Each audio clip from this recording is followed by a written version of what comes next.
Muted.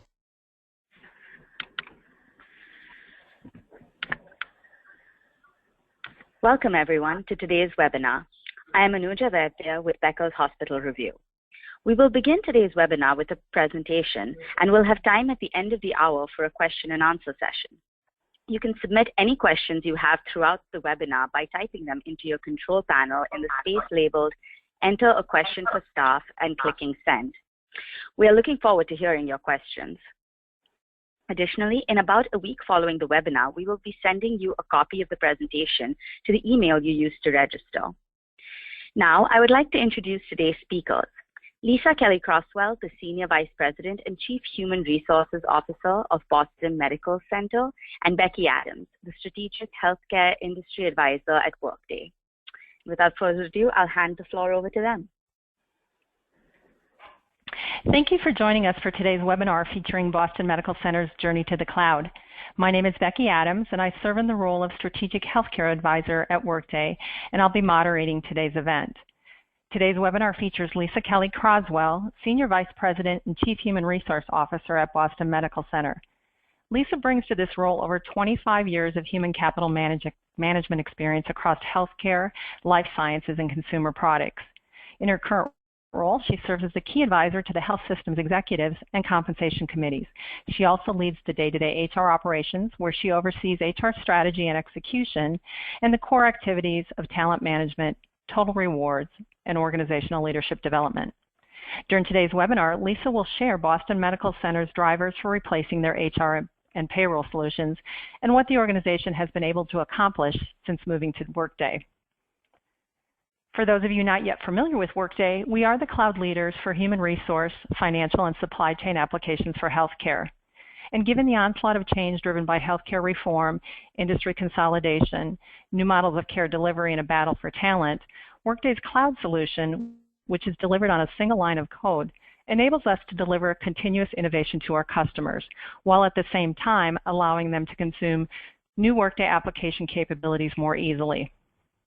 Simply put, when you think of Workday, think of a comprehensive business process platform with in-context reporting and analytics that is designed for the consumer. Best put, think of Google or Facebook-like interaction where the whole concept of maintaining releases and focusing on upgrades is largely obsolete. We're very proud of our healthcare customer base, which includes many providers who serve the continuum of care, from large academic medical centers and integrated delivery network to regional and community hospitals, as well as post-acute care organizations.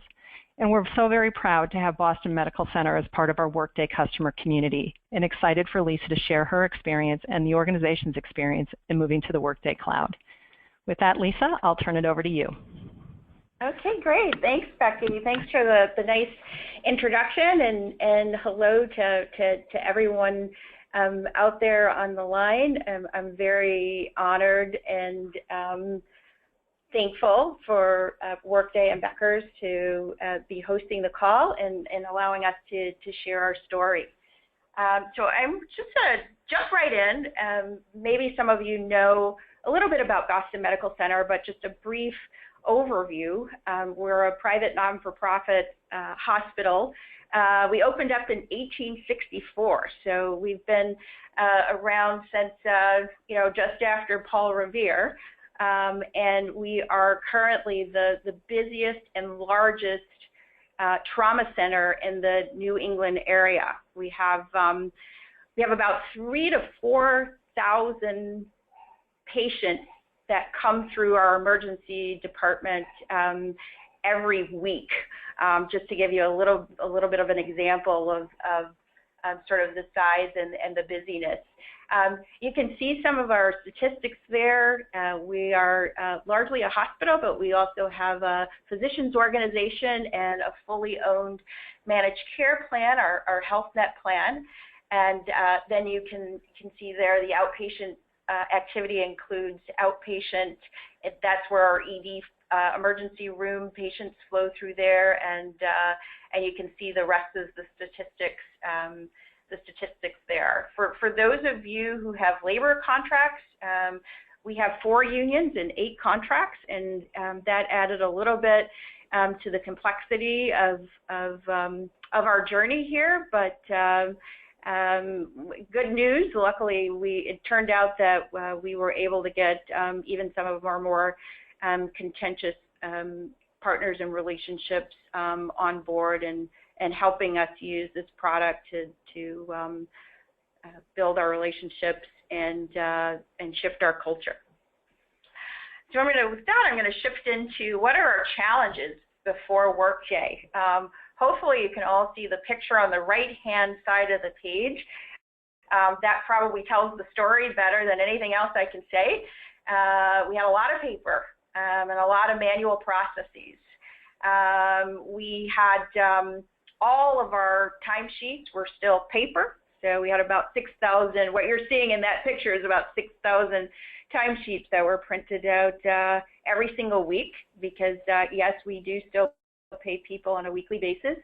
And then on the HCM side of the house, all of our changes from a human resources or personnel filing side were all manual as well. So we had probably about 400 sheets of paper a week coming through the human resources office and being with a change, whether it's an address change or a cost center change or anything that you can imagine that is needed to change in an employee record came through on a handwritten sheet of paper through our office and was entered into our system by a pretty large group of people who were still doing data entry, and that was only 18 months ago.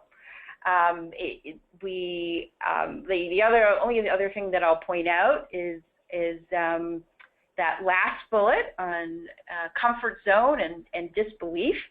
So we did have an organization that is pretty comfortable and conservative. As I mentioned earlier, we've been around for a long time, and so we're pulling ourselves out of a place that may have, a little bit less apt to change and to change quickly. So that was another, I would just say, self-imposed challenge for us to, and the question was, can we get out of our own way to be able to move forward and begin to address the challenges that I think we're all facing from a healthcare reform perspective.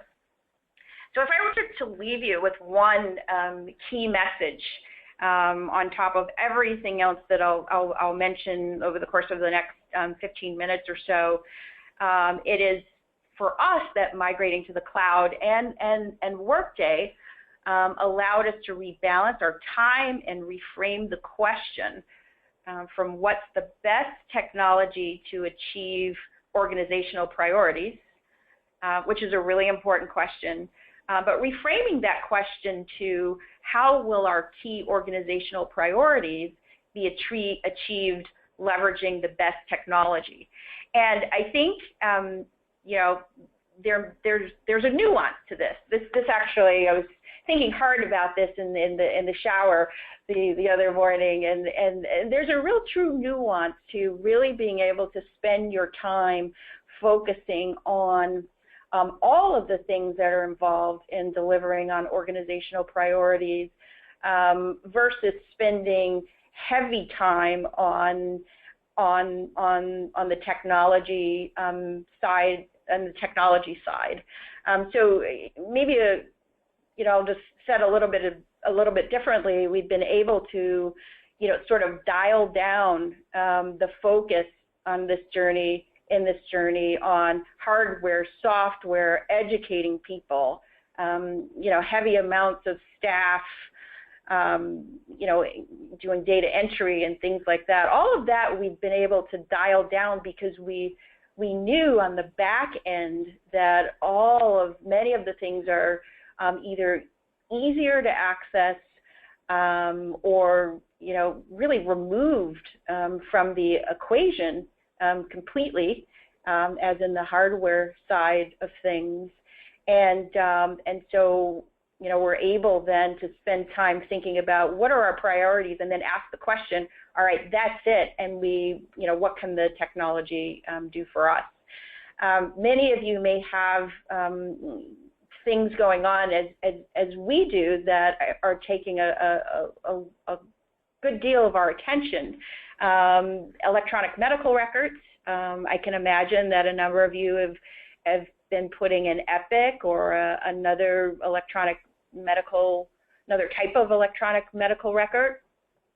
We just finished putting in Epic in our inpatient and outpatient sides of the house 3 months before we started this project. We also have a $300 million construction project and campus consolidation going on.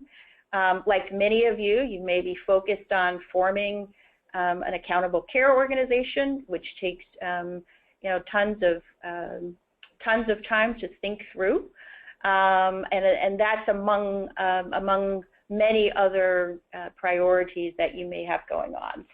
So again, if I would leave you with one thing, I think the ability to rebalance and ability to reframe the question, I think, has been a gift, I guess is the best way I would say it, by having the cloud technology and Workday on the other end, knowing that it's gonna work.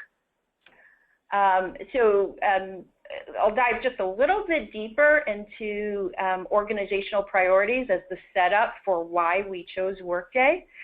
I think our goal, and no matter what business you're in, everybody has a customer or a core purpose or some sort of agenda that they're trying to focus on. And for us, it's our patients, our core purpose, which is exceptional care without exception, and a transformation agenda that has a lot to do with healthcare reform, but also just 21st century thinking. So none of the organizational priorities that you see in the list, I'm sure those aren't new for most of you on the phone. I think the thing that we've been dealing with, and perhaps you've been dealing with as well, is that collectively all of these are becoming increasingly complex. So when we think about operational efficiency, there's you may be thinking about reimbursement challenges, compliance, you may be thinking about regulation, growth, and I think everybody knows there's tons of consolidation going on in the industry, and accountable care organizations are emerging. Healthcare reform, heavy focus on quality and preventative care. Financial stability goes without saying, and then culture is always a piece that knits the whole thing together. For us, what we're trying to do with culture and why having the cloud and Workday behind us is helpful is we're trying to flip the paradigm. And our CEO, Kate Walsh, has been talking about culture more and more as the underpinning of our business, and her one of the things she's been saying a lot more frequently is as a hospital, we're changing the question from what's the matter, which is what you're always asked as clinicians when you have patients coming in the door, what's the matter? And we're changing and reframing the question to what matters to you. And in order to be able to do that, we have to have our leaders and clinicians have not only a shift in mindset to what matters to you, but we have to move distractions and obstacles out of their way on every level to be able to listen harder and answer a more complex question. And hopefully that makes sense. So if we translate those organizational priorities to the Workday capabilities and why we chose Workday, I'll just give you a couple of general examples. On the operational efficiency side, there's integrated fundamentals. You'll see that when we talk about our deployment overview in just a moment, but it's allowed us to pull together all of our basic human resources information systems into one place, and to do it with limited support from the IT hardware side of the house. From a compliance perspective, we're delighted that now we have an accurate record and an auditable record. So for those of you in hospitals, for example, you may be dealing or working with the Joint Commission. Every 3 years they come in and do a very in-depth audit. We feel very excited about the fact that the clean and accurate information that we have is at our fingertips, and we'll be able to provide information prior and real time. For those of you who are not in hospitals, a good example might be EEO reporting, which has been made substantially easier for us in having, again, a clean system. For those of you in hospitals, we also, I am also responsible for our occupational health clinic. And in the hospital, it's, we're required, at least in our hospital and in the Massachusetts area, it's required that everyone who works here has a flu shot, whether you're, this is as an example, whether you're a full-time employee or even a contractor. On top of our almost 6,000 employees, we have about 3,000 contractors or consultants that come through every year. So we've been able to add in those contractors and a separate set of fields. And then we've also been able to connect our occupational health system that contains the flu compliance information directly into Workday and have them talk to each other. So those are some practical examples and applications that have been really exciting for us from a Workday capability perspective. From a growth organizational priority, we talked about consolidation a little bit.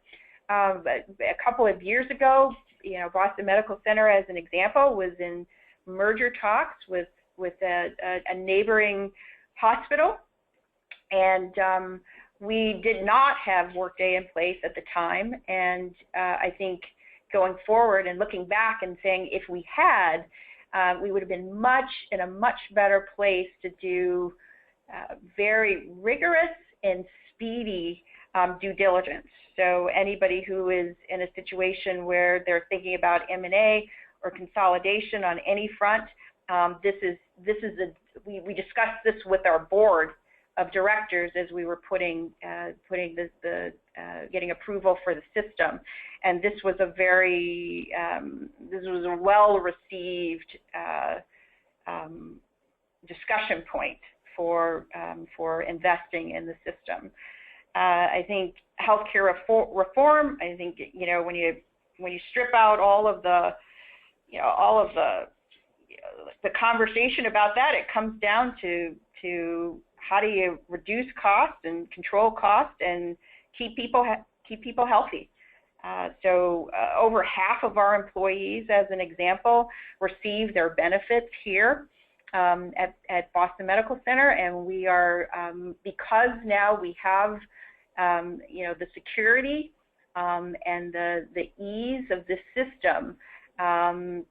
We are working on figuring out how we'll be able to appropriately connect our electronic medical records with the Workday system, so that we can begin to get real-time and more high-quality analytics for people, and that's just sort of one example and not to mention the fact that with the new roles that all of our managers have to play in order for healthcare reform to work, they really need to move off their plate any sort of distractions and have tools that are easier to use, which is occurring because of the system.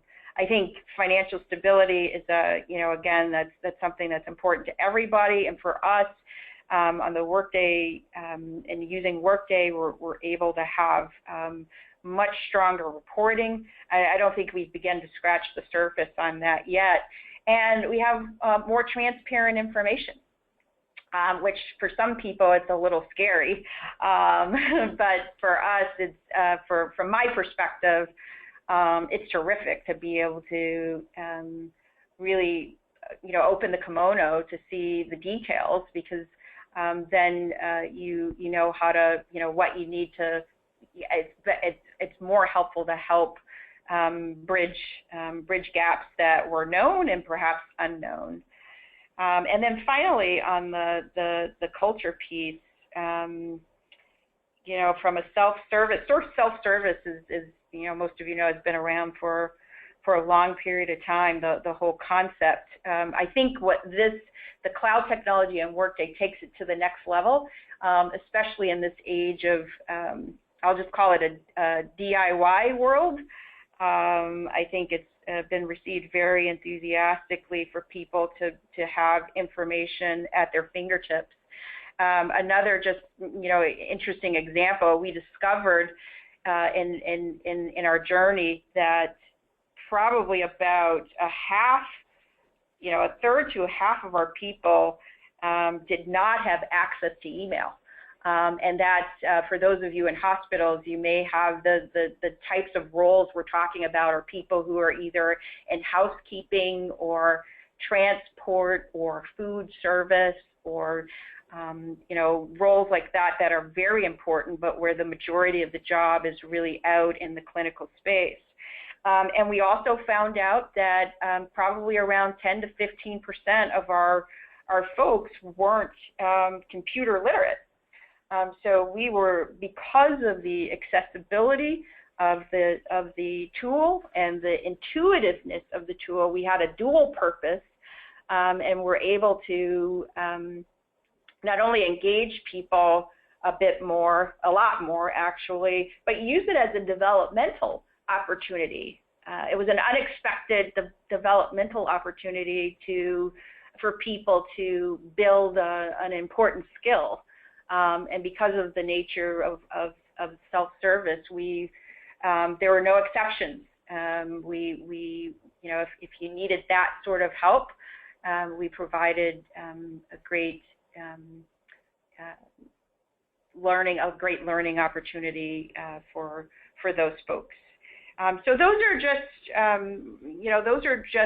some a handful of hopefully practical, specific examples of the Workday capabilities and how they're helping us move our organizational priorities forward. I'm going to skip forward to just to wrap this up a little bit so we have plenty of time for questions, and talk briefly about our deployment overview. So you'll see on the left-hand side there, we had a lot of things going on, and no, that is not a typo that says SAP 2001. Which was a wonderful product at the time. And as we were in sort of the 2014 year, time for us to really get ourselves, light a little bit of a fire to get us going into the next era. You'll see there the other products that we were using, and with a heavy emphasis on the Word documents, Excel, spreadsheets, paper, etc. And all of those we were able to collapse into the product solutions that we chose. And you'll see there quite a few of them. We just dove in and took the plunge. And I'll speak in a moment on lessons learned as to why that was good and bad, but you'll see that we picked up most of the modules on the HCM side all together, in addition to payroll. And at the same time, we were implementing Kronos, moving from paper timesheets to Kronos time and attendance and scheduling. And so I think, just a couple of points to make here. One is that if you're looking to move forward in this way, this product was strong enough for us that we could do all four at one time. If anybody on my team was on the phone, they would just, they would talk about reincarnation because, they were kind of killed during this whole thing. But if you're, for example, not doing Kronos at the same time, imminently doable in the time frame that I'll show you in a moment. The other thing I would say about the Workday experience is the relationship between Workday and Kronos was excellent. So everybody worked hard to make sure that the client, being us, was able to achieve our goals. And I'll just make one third and final point. We actually were very pleased that Workday was very open about what their strengths were, what they're good at, and what they're not good at, and what might work for us with a different vendor. And that's a bit unusual, especially if you have a time and attendance product and a scheduling product. We had some very frank conversations, and there was an openness and a real push to say, as the client, for the complex nature of what you're facing right now, our time and attendance product is not quite ready to meet your needs. And therefore, let's figure out how to work with the vendor or the system or process, whatever it is, that will work best for you. So I thought that was terrific. So quickly on the deployment overview timing. So again, these are the product solutions that we chose. And you can see there, the plan and architect phase was a couple of months. We went quickly into configure and prototype, and I call this a rapid prototyping approach without losing quality, and then into testing, and then you can see where the stars are. That was actual deployment, and so we actually had it's a lot at once, no doubt, but an excellent experience, and one that was there was definitely some disbelief about our ability to do it. So I'll just close with sort of a few lessons learned from this whole journey. The first one being, it's a great time to reimagine business processes. So I heard somebody I used to work with once say, you can do the same thing, you can do something different, or you can do the same thing differently. And I think because of the clarity that the system helps us provide, we had a chance to step back and look at look through all three of those lenses.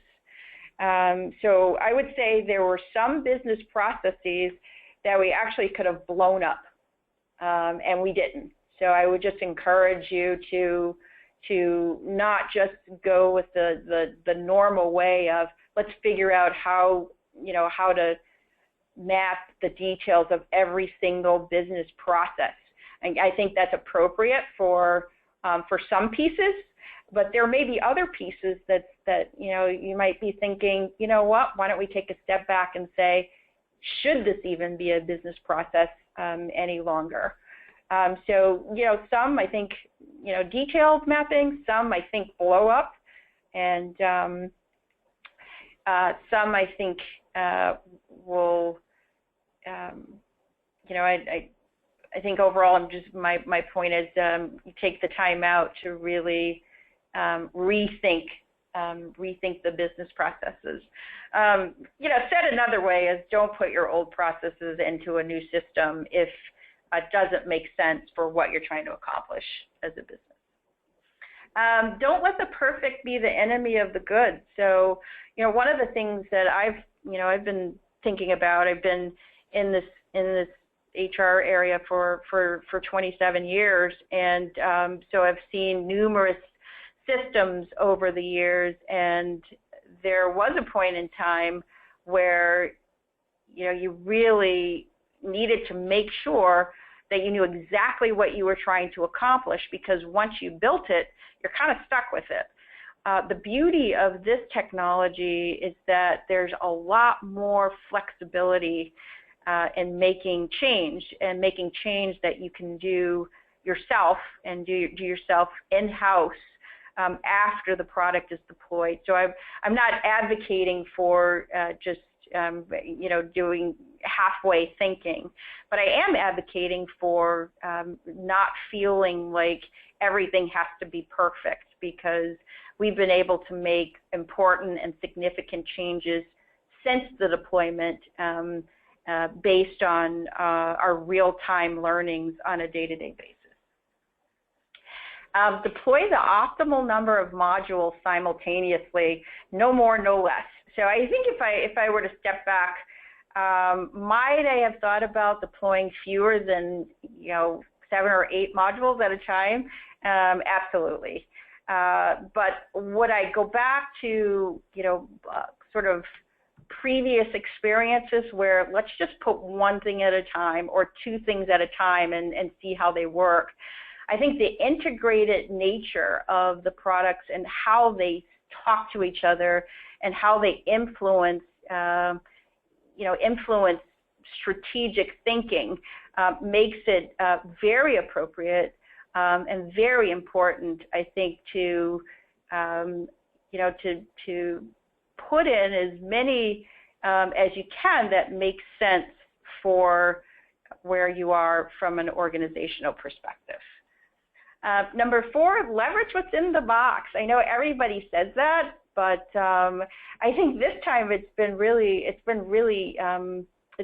great for us. And again, when you have a sort of an agile system, or you have a system where you can make changes over time, and a system where Workday is making two updates a year, you can afford to start a little, at least I'll speak for ourselves, we could afford to start a little more tightly and then figure out how to revisit over time the things that didn't make sense for us. And it also links back to bullet point number 1, which is it really made us ask ourselves, what can we stop? In fact, we started an initiative that we called Stopping Stuff, just to figure out how we can, again, redirect and rebalance our time back on our priorities. Optimize control of input data. This was a real learning for us. The great news about the product is that there's great self-service. You can assign roles broadly, and you can audit. So if there was a mistake or issues made, you can go back and find out exactly when and how and who that happened. Having said that, the whole garbage in, garbage out, I think our thinking would be we would go back and take another stronger look at how many people we have inputting what to make sure that we have a little bit of a better control. Number 6, understand existing operating systems. Many of you may have be on Chrome or any of the more sophisticated operating systems, and that's the extent of my technical knowledge on that subject. But one of the things we learned early is that we had a number of different operating systems across the campus, and we had to really work through some of those issues that came up that stood in the way of us being able to hit the ground, or some of our users to being able to hit the ground running. And then finally, this is not your mother's HRIS system. Hopefully you've gotten that feeling or that thought process throughout this talk. The cloud-based nature, the agility of the system, the support. We've had 100% success with the support that we've gotten from a timeliness and an accuracy perspective. These things are very, very different than anybody, than you might have seen if you put systems on in the earlier days.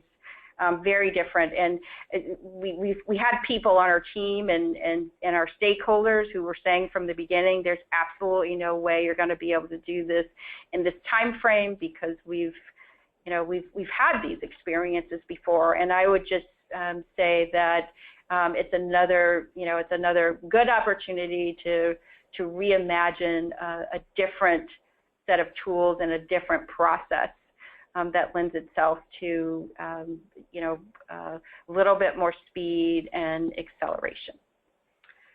So with that, I will stop.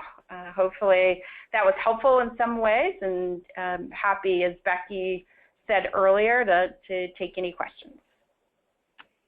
Thank you, Lisa. That was a great story and some great practical examples, and I'm sure our attendees have learned a great deal relative to how you've been able to align the impact of the Workday Cloud solution to the health system's objectives.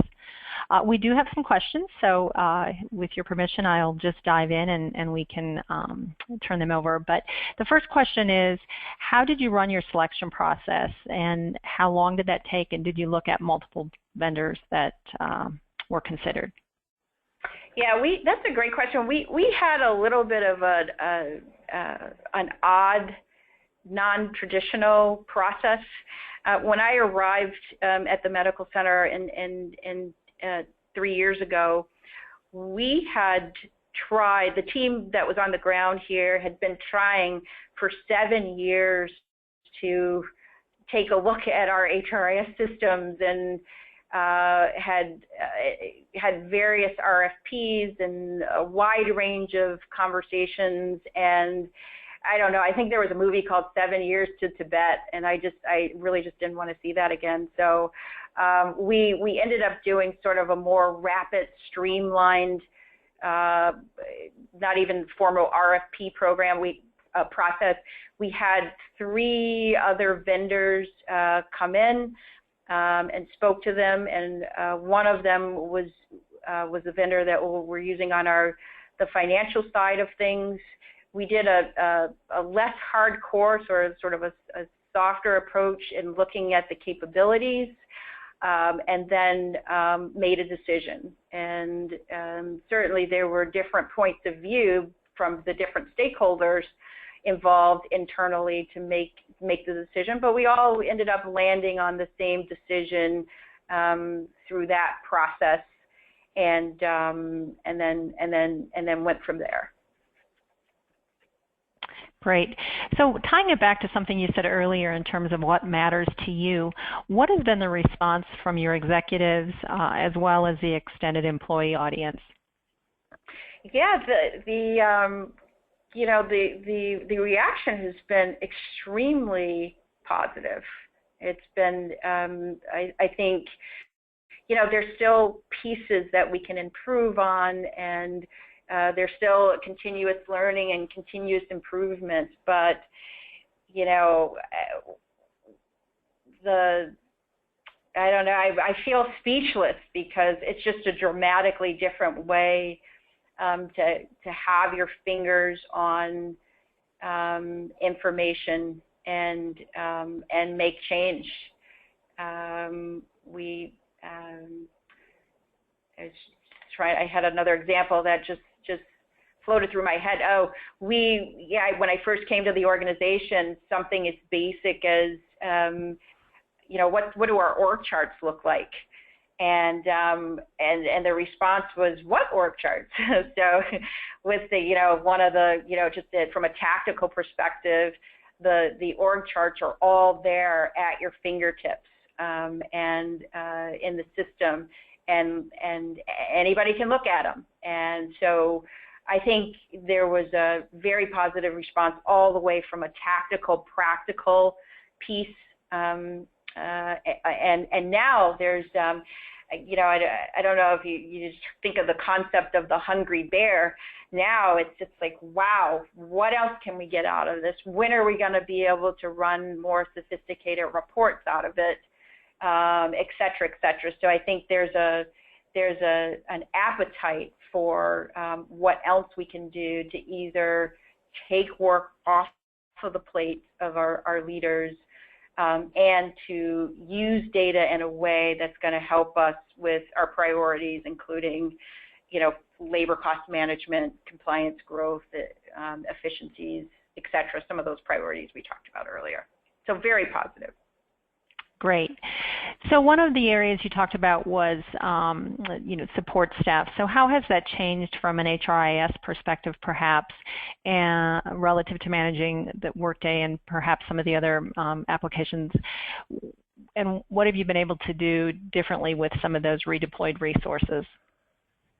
Yeah, we when I came, we had 8 people on our HRIS staff. We have a mighty 4 people now.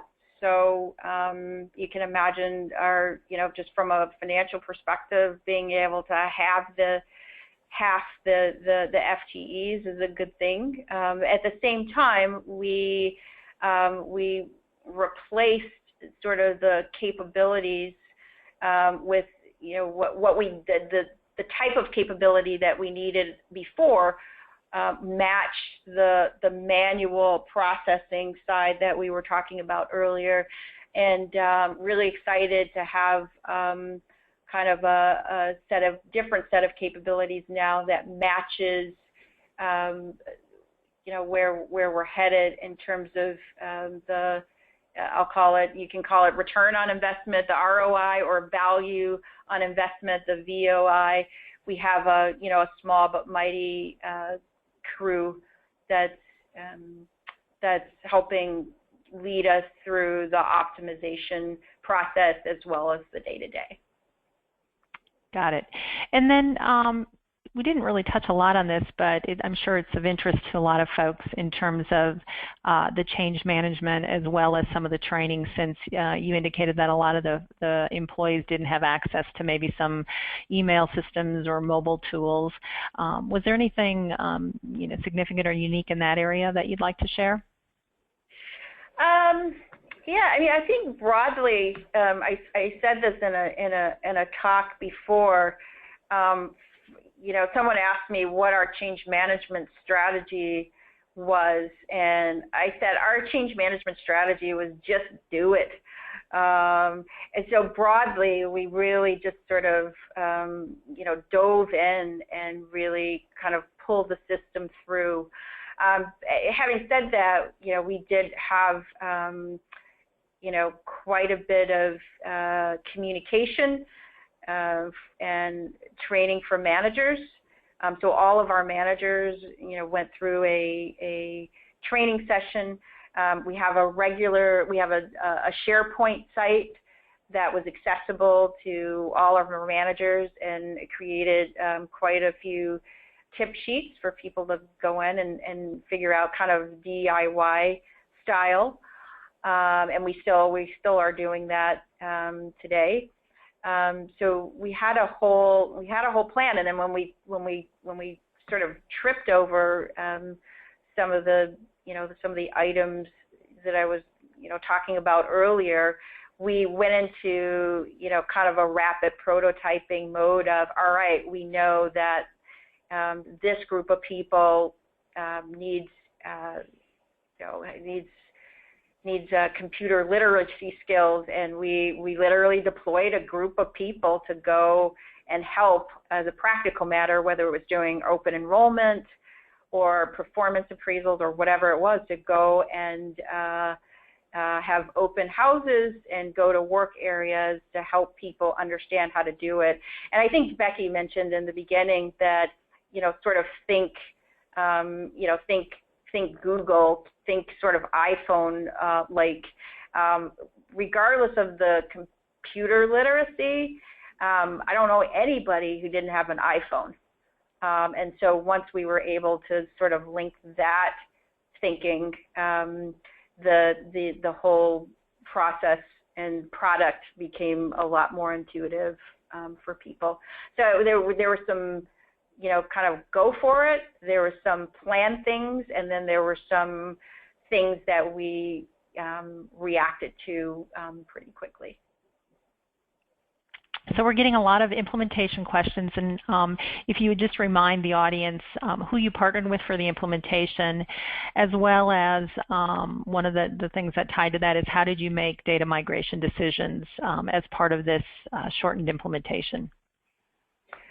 Yeah, so we partnered with, our implementation partner was actually Workday. And I would say that was a very good experience. I would say that as we're in thinking back, I think we probably would have had, and that's probably because of the depth of our, the depth and the complexity of our issues. We probably would have hired another implementation partner as an adjunct to the Workday team. And many of you may or may not know that Workday has a very well-trained selection of implementation partners that are out there to choose from. We actually, one of the people who works on our HRIS team came from one of the implementation partners. So I feel good in saying that they're other great partners. So I think we probably would have had an additional trained implementation partner out there. Our health plan is now moving to Workday after having seen our experience, and they have an implementation partner that they're using. It's IBM, which had Meteorix, that is now part of the IBM family. So that's on the implementation side. On the data migration side, can you be a little more specific? And we may be getting out of my depth, and I'd be happy to connect anybody with anybody on our team to answer more questions afterwards if you just want to email me. But can you be a little bit more specific? Yeah, I think the essence of the question is, how did you decide how much legacy data to bring over, since you were kind of living in a world of more manual than electronic? Got it. Yes, that was a big discussion for us, and you can imagine that there are multiple points of view. What you see is from where you sit, and where we landed was we brought over 1 year's worth of data, and on the payroll side, and then on the HCM side, I don't think we brought over, I think our data was, you saw the 2001 kind of scenario. So we kept we have a warehouse, and our IT team was great and helped us come up with a really good data warehousing strategy, so that if we need something from our old systems, we have ways to access it, and we still have closets of paper as well if we needed to for an audit reason or anything like that. But I think we decided that it's pretty much an easier and cleaner thought process to start fresh on the HCM side and then bring over 1 year of payroll data. And a year has gone by very fast, and so it may seem a little bit scary, but pretty quickly you start having the right things in there from the very beginning. Yeah. So you touched on this earlier, and I think we've had a couple of questions come up, but very strong alignment to the strategic initiatives. But what were some of the things that stand out for you or for the organization to accomplish when moving to the cloud? Can you say that one more time? So you aligned to the corporate or to the strategic initiatives, but there were some that might have been more specific that you were seeking to accomplish with a move to the cloud. Is there anything from your list of strategic objectives like growth or culture? Yeah, I mean, I think I would use some of the, sort of some of the same examples. I think growth, for example, I talked about when we were in an M&A type of situation, and as we're building our accountable care organization and hoping to grow beyond our walls over time, we're going to be very, very well positioned with data and information to do due diligence. I think from a reform standpoint and population health perspective, we're going to be in a situation where we're going to be able to link information about our people to potentially to Epic as an example, and be able to then figure out how to maybe even think about a population health model for our own people. And I think, I don't think that's necessarily unique in concept, but in actually being able to do it, I think the cloud solution is going to be, and the ability to integrate systems is going to be really helpful in actually turning that concept into reality. Those are a couple of examples. Does that help? Yep, I think that's great. I think it is one of the things that we hear most often from prospects and customers is to be able to align it back to the strategic objectives, and certainly, employees and culture plays a big part in that. So, tell us what's planned next. What's on the horizon for you?